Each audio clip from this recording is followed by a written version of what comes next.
Hey everyone! In my past videos, we talked about how the Flipper Zero can send and receive digital sub-gigahertz signals.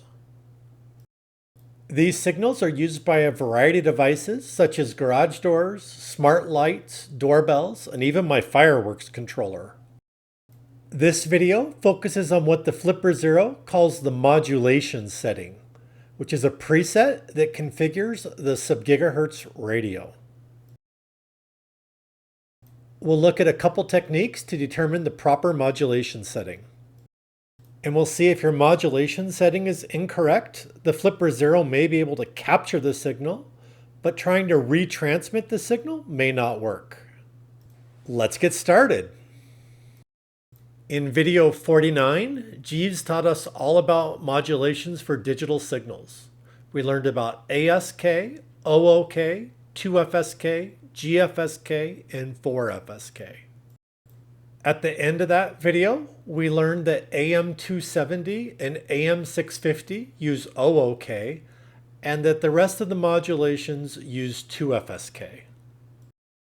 On my Flipper Zero wiki, if you go to the sub-gigahertz page, you'll find a modulation section. That lists all the Flipper Zero modulation names along with a description of what those settings do. Here I have a software-defined radio tuned to 433.7 megahertz. The largest bandwidth my radio supports is 500 kilohertz, and a signal on 43392 gets picked up. I'll reduce our bandwidth to about 270 like the AM270 on the Flipper Zero. And now you can see the signal is outside of our range. I'm receiving on 43365 with AM270 as my modulation. So the AM270 with 43365, and we're transmitting on 43392. And it doesn't pick it up because, again, with that narrow bandwidth, it's out of range. If we switch our modulation to AM650, that's that wider band, now when I send it, it receives it. So for receiving signals, AM650 listens to a wider bandwidth, so it picks up more signals. But now we'll transmit on the wrong frequency of 43365 instead of 43392. Using AM270 helps make sure you're on the correct frequency. For signals that are using on-off keying, such as AM270 and AM650, you'll see a single spike at that center frequency. For signals using 2FSK, such as FM476, you'll see two spikes at one deviation away from the carrier frequency.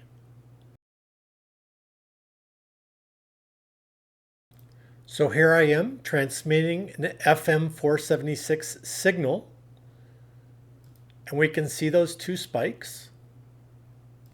And if we measure the frequency, we see 433.970 and 433.875. So if we look at 970 and we subtract 875, we get 95, divide it in half, and we get 47.5 kilohertz as our deviation. So next, on our Flipper Zero, we'll set our modulation to FM476, which is a very similar deviation to what our source signal is. And then we'll go ahead and scan, and we can see that the Flipper Zero decoded the signal. If we send that signal with our Flipper Zero, we can see it looks just like the original, and so the receiver would likely open. If we change that modulation, for example, I'll go ahead and change it to FM95, which is 9.5 kilohertz. When we transmit, we pick up the signal, but now when we try to broadcast that, we're broadcasting something with the wrong deviation. So likely the receiver would not open when it saw this signal from our Flipper Zero. So when you're receiving 2FSK signals, make sure you have the proper modulation selected. Again, if you have a hack RF1 or another software-defined radio that plugs into your computer, measure the two peaks and divide by 2 to get the deviation frequency to use on the Flipper Zero. If you don't have a software-defined radio, look on the remote for the FCC ID. It may be in the battery compartment, but most remotes will have an FCC ID. So open a web browser to fccid.io, and then in the FCC ID box, type in the FCC ID and do a search. And then once that loads, scroll down and you'll see stuff like frequencies, but you're looking for the RF test report. There's also other interesting things like internal photos and stuff. If you haven't taken a device apart, you can see what's inside. And now what we're looking for is information about the frequencies. So here we can see on-off keying and the FSK frequencies that they're using for this remote. Doesn't seem like it's telling us the deviation. So we'll keep scrolling down, look for some other tests. That's how they did their test configuration. Okay, these are looking like timing diagrams.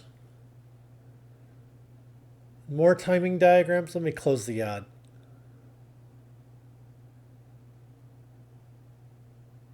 Okay, so now here we can see, here's an on-off keying at 43392.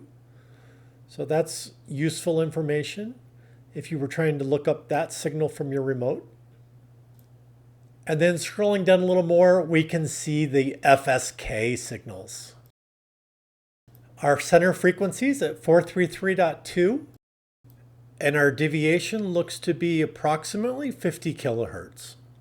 Measuring the pixels in a paint program, we get 48.5.